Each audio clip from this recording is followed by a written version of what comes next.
संदेश खाली पर हाईकोर्ट की ममता सरकार को फटकार लगी है। शाहजहां शेख मामले पर हाईकोर्ट ने यह फटकार लगाई है।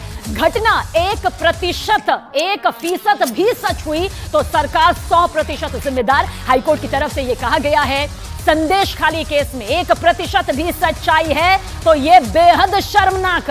नागरिक की सुरक्षा खतरे में तो सरकार जिम्मेदार। हाईकोर्ट की तरफ से यह फटकार लगी और सरकार को नैतिक जिम्मेदारी यहां पर निभानी चाहिए, यह भी हाईकोर्ट की तरफ से कहा गया। एक जनहित याचिका पर दरअसल सुनवाई करते हुए पश्चिम बंगाल सरकार की जमकर खिंचाई करते हुए कहा कि अगर संदेश खाली में मिली शिकायतों के बारे में 1% भी सच्चाई, 1% भी सच्चाई तो यह ठीक नहीं। पीठ ने इस मुद्दे पर अपना असंतोष जताया। मुख्य न्यायाधीश टीएस शिवगणम ने कहा कि पूरे जिला प्रशासन और सत्तारूढ़ व्यवस्था को नैतिक जिम्मेदारी यहां पर निभानी ही चाहिए। हाईकोर्ट ने यह भी कहा कि भले ही हलफनामा 1% भी सच हो, यह बिल्कुल शर्मनाक है। पश्चिम बंगाल की सरकार कहती है कि यह महिलाओं के लिए सबसे सुरक्षित है। इस पर भी प्रश्न चिन्ह यहां पर लगाया। अगर एक हलफनामा सही साबित होता है तो यह सब खत्म हो जाता है। बड़ी फटकार यहां पर हाईकोर्ट की तरफ से लगी। टीएमसी नेता शाहजहां शेख यौन उत्पीड़न का आरोपी है, संदेश खाली की महिलाओं के यौन उत्पीड़न का आरोपी। ऐसे में बड़ी फटकार हाईकोर्ट की तरफ से।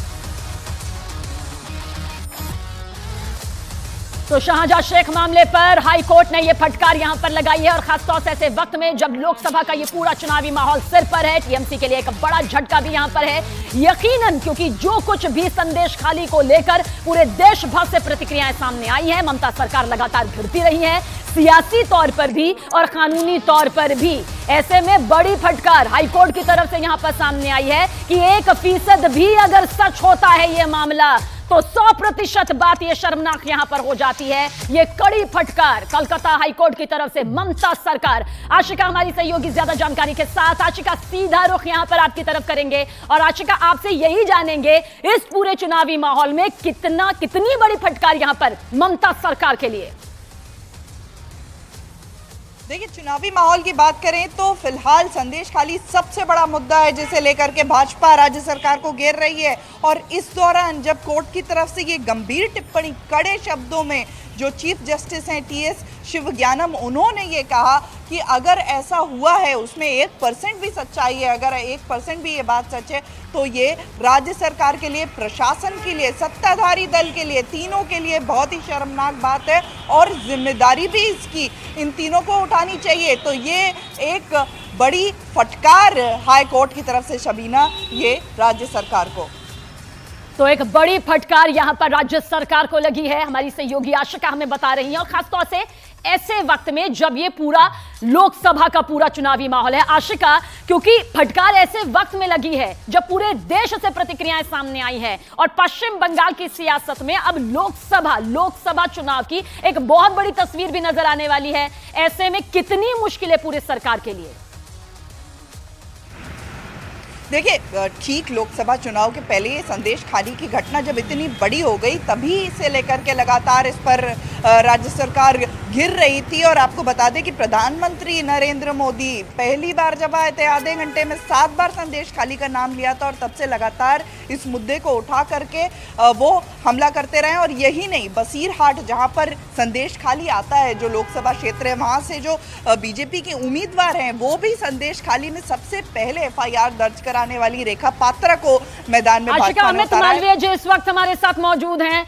अमित जी, सीधे तौर पर बड़ी फटकार, एक कड़ी फटकार हाईकोर्ट की तरफ से ममता सरकार को लगी है और बीजेपी लगातार ये कहती रही है कि ये मुद्दा सिर्फ हमारे लिए मुद्दा नहीं है बल्कि ये एक अस्मत का सवाल है, महिलाओं के सम्मान से जुड़ा मुद्दा है। देखिए, संदेश खाली में जो हुआ वो बेहद शर्मनाक है। आज जब कलकत्ता हाईकोर्ट के सामने 650 से अधिक एफिडेविट रखे गए और उनमें यौन उत्पीड़न, महिलाओं के साथ बलात्कार, उनको गलत तरीके से टीएमसी के कार्यालय में बंद रख के उनका शोषण करना, उनके साथ गैंग रेप करना, लोगों की जमीनों को कब्जाना, उनके साथ मारपीट करना, ऐसी तमाम घटनाओं को लेकर जो एफिडेविट आज कोर्ट ने देखे, उसके बाद कोर्ट ने सख्त रवैया अपनाते हुए कहा कि संदेश खाली में जो कुछ हुआ उसके लिए वहां की सरकार जिम्मेदार है, तृणमूल सरकार जिम्मेदार है, ममता बनर्जी जिम्मेदार है, क्योंकि ममता बनर्जी ना सिर्फ वहां की मुख्यमंत्री है लेकिन गृह मंत्री भी है। लेकिन गौरतलब ये है कि जब ये वाकया सामने आया, लगभग 60 दिनों तक ममता बनर्जी की सरकार शेख शाहजहां को संरक्षण देती रही। ममता बनर्जी ने वेस्ट बंगाल असेंबली के अंदर जाकर ये बात कही कि वहां की महिलाएं जो आरोप लगा रही हैं वो झूठ है, मनगढ़ंत है। और हाईकोर्ट ने यह भी यहां पर कहा कि अगर 1% भी सच है तो यह खतरनाक है। शुक्रिया आपका जानकारी के लिए।